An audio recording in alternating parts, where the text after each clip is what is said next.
Okay. So that's the word, but it's pronounced hametz. And so hametz is, if we look at the metaphysical meaning, the practice of letting go, the practice of releasing. And matzah, right? Matzah is the unleavened bread, right? So that could be the practice of letting in, yes? The practice of rising, the practice of rising. So Ernest Holmes says this: letting go, let is a big word and an important one.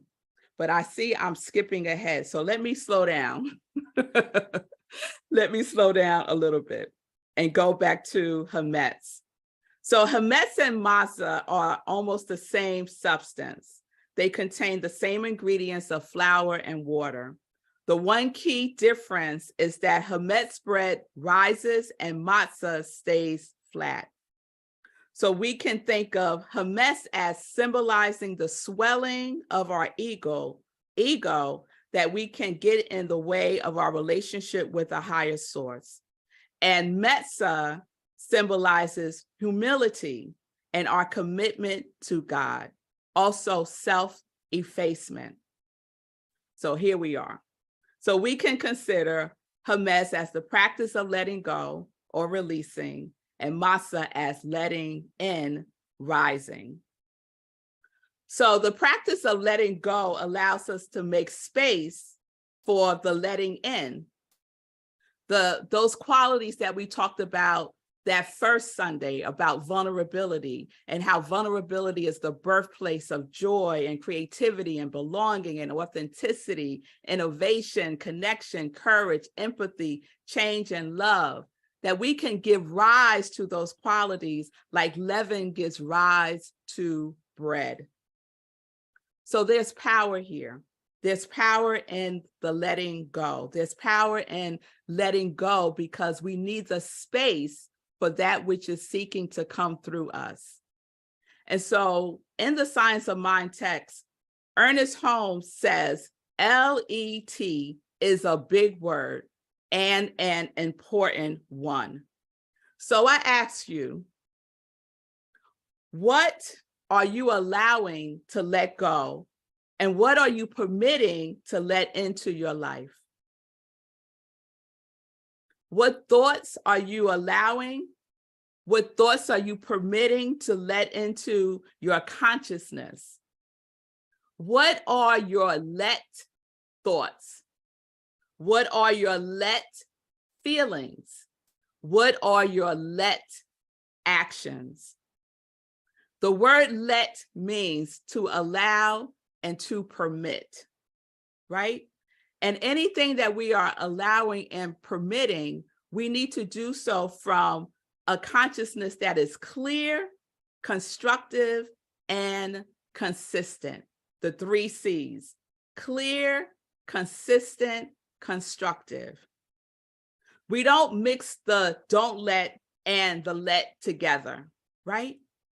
The Israelites had to make sure that they did not mix any leavening ingredients in their food that would cause the bread to rise. They were meticulous about this. They spent days before, in some cases, weeks before Passover, making sure there were no leavening agents in the house. And so that's how meticulous we need to be about what it is that we let in to our consciousness. Is it clear? Is it constructive? And is it consistent? Are you letting this great power that I call God operate through you? So last Sunday, Rabbi Susan asked that question. She asked, what are you ready to let go of? And I just want to put up what some of your responses were. Do you all remember her asking y'all that question? Oh, I realize I can't see y'all.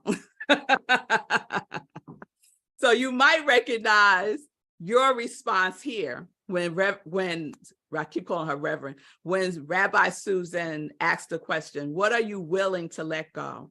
judging others, disappointment, feeling of insufficiency, fear of failure, anxiety, fear of technology, unwillingness to surrender when it is necessary, fight or flight reactions were some of the things that people were willing to let go of.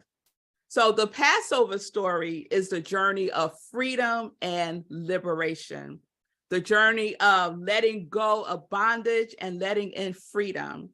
So are you willing to let in freedom and liberation by letting go of these things that are listed here on the screen? And if you don't see yours represented here, are you willing to let go of whatever that is for you? Ernest Holmes says this in the chapter, Other Teachings from the New Testament in the Science of Mind text. This section is titled, How to Demonstrate Liberty. Ernest writes, to demonstrate liberty, drop all negative thoughts from your mind. Do not dwell upon adversity, but think plenty into everything, for there is power in the word. Meditate on the things you are doing. Meditate on the things you are doing as already done, complete and perfect. Try to sense the infinite life around you and within you. This life is already fully expressed and complete.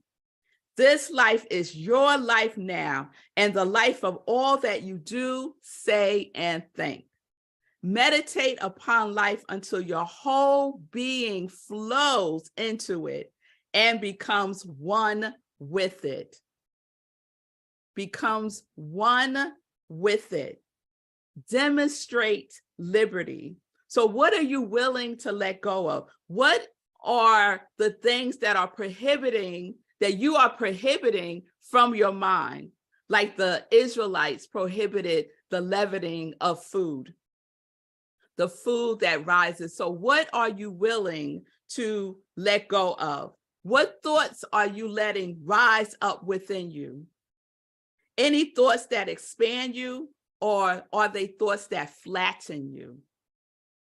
Are they thoughts that expand you or thoughts that flatten you? And I know we know when we're in that space of experiencing flattening thoughts, that chatter that just goes on and on, telling us what we are not and what we cannot do. Yes? So we prohibit the rising of negative thoughts. We prohibit the rising of adversity towards ourselves and others. We do not allow negativity to rise. We don't allow negativity to rise. We allow infinite life to arise within us. So we resurrect ourselves by raising our consciousness. God is our leaven on this journey. That is our heaven on earth. This life, this one right here, y'all, this life right here is God's life. This life right here is seeking to rise in you. Will you allow it to rise, or will you flatten it like matzah? Ernest Holmes says, we know that the law of life is a law of thought, an activity of consciousness. The power flows through us. The spirit can only do for us, and everybody can repeat what I'm about to say next, right? The spirit can only do for us what the spirit can do through us. Yes, it can only do for us what it can do through us. The question is, will you allow it? Will you let it? Will you permit it? Are you willing to be vulnerable to the will of God, to the law of life?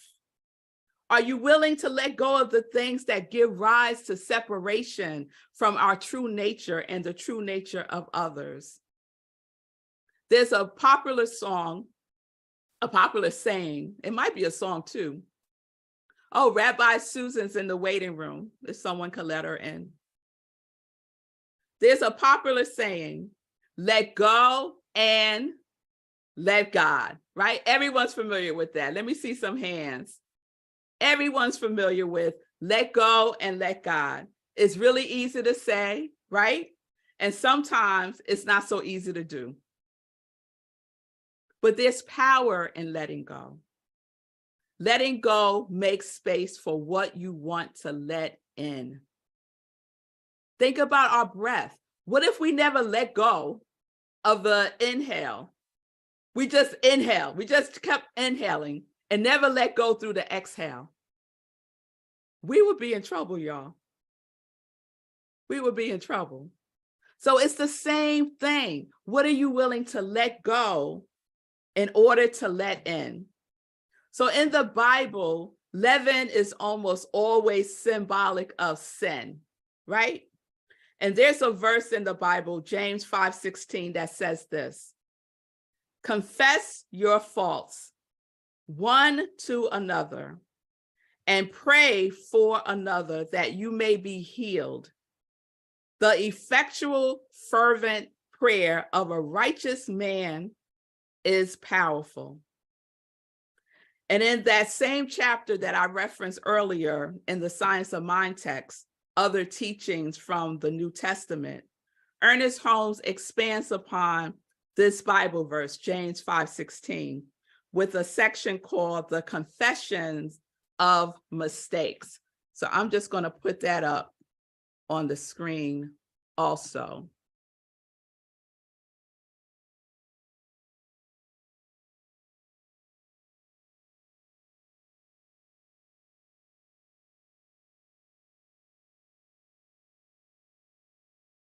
Can you see that? Okay.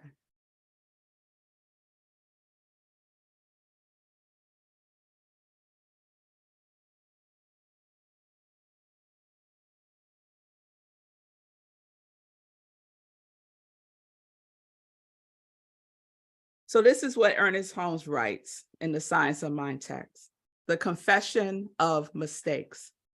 The Bible tells us that God will blot out these mistakes and remember them no more against us forever. This is complete removal and erasure of all mistakes. How could it be different? God is a purse eye and perfect mind. God is perfect spirit. When we enter the spirit and bear our souls to its great light, we lose our troubles and are healed. The confession of sins or mistakes helped us to let go of troubles and to feel the universal whole, and to feel the universe holds nothing against us. The universe holds nothing against us. The mistakes are blotted out forever, right? So I say to you, if God holds nothing against us, if the universe holds nothing against us, why are you holding things against yourself? Let it go. Let it go. Let go of beating yourself up.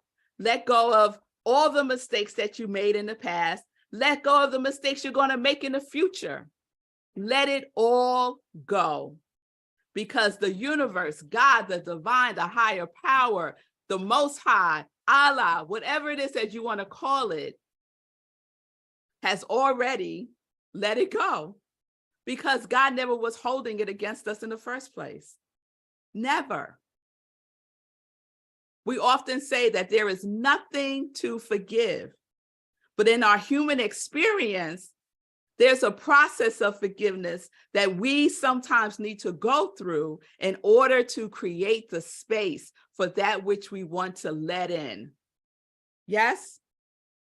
So Ernest talks about a scientific matter in letting go. Did y'all know there was a scientific matter?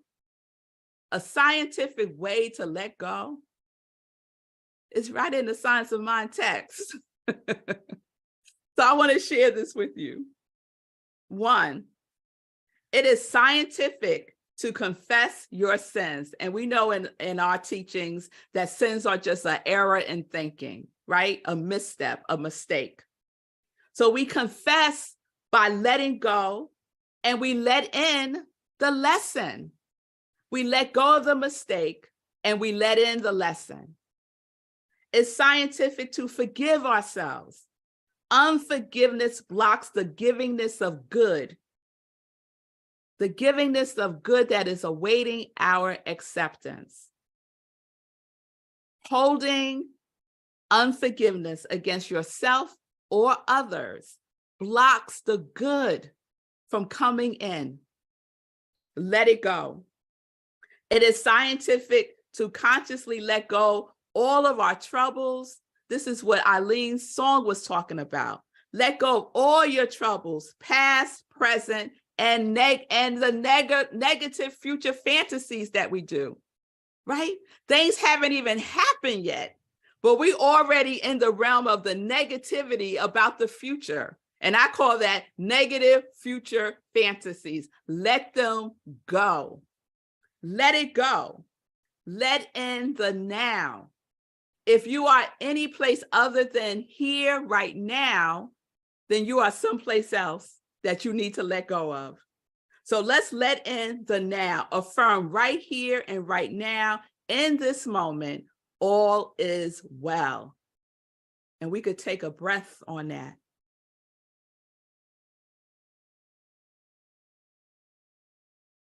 All is well. And then the fourth scientific way to let go. It is scientific to let go and trust in the law of good. Ernest Holmes said, it is impossible for a sane person to believe that God delights in condemning and damning anyone. God is natural good. God is natural goodness and eternal loving kindness and holds nothing against anyone. So if you think, and I didn't say this, this is what Ernest Holmes said. If you think God is delighting in condemning and damning you, Ernest said that you are insane. That's what Ernest said. I didn't say that. Because he said a sane person would not believe that. So we got to get our mind right. We got to get our mind right. So when you are willing to let go, you create space for the letting in to give rise within you. You're creating space for the good to give rise within you. So last week, everyone shared what they wanted to let go of. I put that slide up for you already.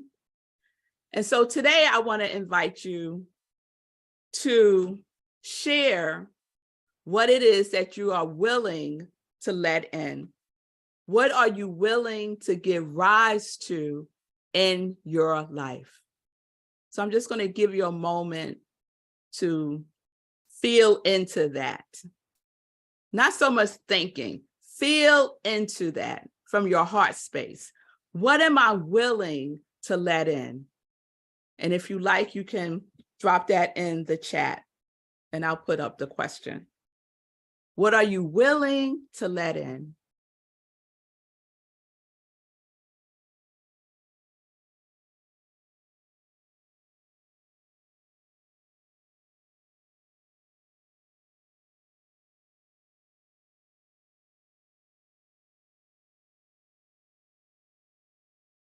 And I'm just going to stop the share so I could see some of the comments.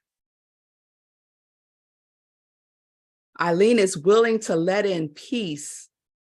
Jan is willing to let in inner peace. Oh, we got peace going here. Michelle is willing to let in a real feeling of peace. Peace and ease. What are you willing to let in? If the universe was asking you this question right now, because it's taking your order, the universe is taking your order right now. What are you willing to give rise to in your life? Rev Deb said, letting in more joy, love, support, and peace. Yes. What are you willing to let in? Because we already let go last Sunday, remember? We let it go last Sunday. So this Sunday, we get to let it in. We get to let it in. Susan said, letting in trust. Yes. Letting in trust. So you all can continue to put it in the comments if something comes forth for you, because it's homework time, y'all. It is time for some homework. Y'all know how I do. I said that this is about practice, right? We are practicing letting go, practicing letting in. So practice unleavening, right? Practice letting go by releasing. Yes, the Israelites released the chametz, right? They released it. Anything that would cause the bread to rise, they released it. So we already wrote down what we are willing to let go of last week. So you're already a step ahead, right? Let go of all that is not true. Let that go too. Let go of the doubt, the distrust, the worry, the fear. Let go of, this is a good one for people. Let go of the need to please. Let that go. Let that go. Let go of, this was a good one for me, the need to be right. Right? Y'all know that saying, do you want to be right or you want to be happy? For a long time, I wanted to be right. Because being right, I thought made me happy. So let go of the need to be right. Let go of unhealthy boundaries. Let that go. Let go of unhealthy habits. Let that go. Let it go into the silence of the presence that's beyond our thoughts and beyond our thinking. Just release it into the silence. You don't have to share it with everybody. You don't have to post on Facebook what you let go. You don't have to tell your mom or your daddy, your sister or your brother. Just let it go into the silence. No longer give rise to whatever you have let go. And I will tell you, when I work with people doing spiritual coaching, and they release things, but then they share it with people, right? Because you're excited. And what happens is those people that you shared it with will remind you of it, right? So it'll keep coming back. So we let it go and we keep it gone by reminding ourselves when it pops up, oh yeah, I remember, I let that go. I let that go. I let go of people pleasing. That's right. Let me go back and say no. Let me choose myself first. So we are practicing letting go, at least for the rest of this month. And then we're practicing letting in, right? The practice of leavening, the practice of rising. Yes? So we're going to write down what we are willing to give rise to in our lives. And some of you have done that. So write it down somewhere, like in your journal, somewhere that's present for you. Oh, by the way, the things that you let go of, release it, rip it up. Don't have it like hanging around as a reminder. You don't need to be reminded of what you let go of. Release it. Write down what you are willing to give rise to in your life and keep that present. Meditate on what you are permitting to let in. Keep your mind and your body open to the reception of the truth. You may have the experience of getting downloads, of things just flooding into you, of your intuition heightening. Because now there's space for all of that because you've let it go.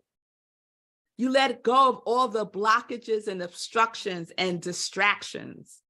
Yes? And we hold steadfast to the thought that all of life is in a state of eternal flow through you and as you. And what does that mean? That God can only do for you what God can do through you. So allow that flow to flow. Let it in. And then lastly, take action. Walk the talk. It's not enough to just talk about, I'm letting in this in my life. We have to take action. Take a baby step that is in alignment with the truth of the ever-expanding good that is giving rise as you. Let go and let God do its mighty works through you. So I just want to emphasize this last step in letting in, the taking action. Brené Brown said this: creativity is the engine that drives integration. It helps us transform knowledge into practice. Basically, we move what we've learned. We move what we're learning from our heads to our hearts through our hands. We move from our heads, our thinking, to our hearts, our feeling, through our hands, our action. Are you willing to let it in through your thinking, through your feeling, and through your actions?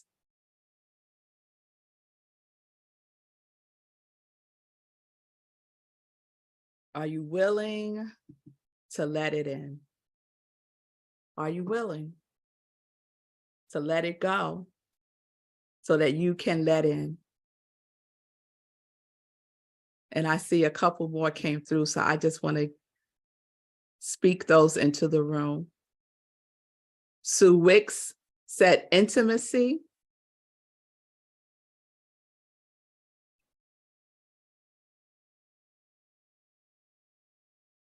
Onay, knowingness that the universe is working for my highest good. Yes, let's let that in.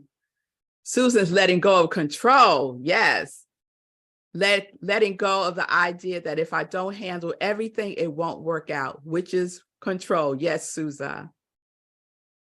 And Rabbi Susan said, after we collect the Hamas in our homes before Passover, we burn it. Let it go. I mean, revmelissa. Yes, we burn it.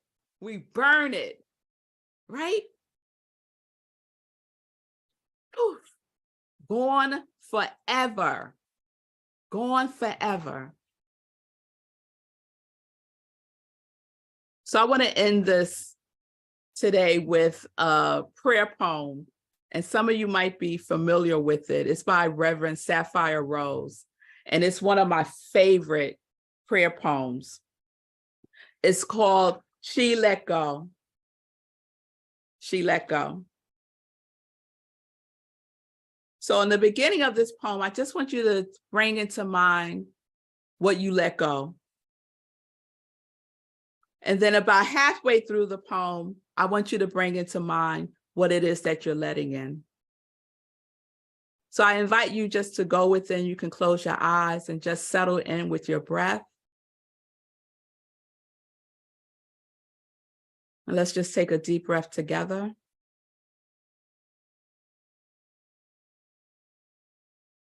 She let go. She let go without a thought or a word. She let go. She let go of the fear. She let go of the judgments. She let go of the confluence of opinions swarming around her head. She let go of the committee of indecision within her. She let go of the right reasons.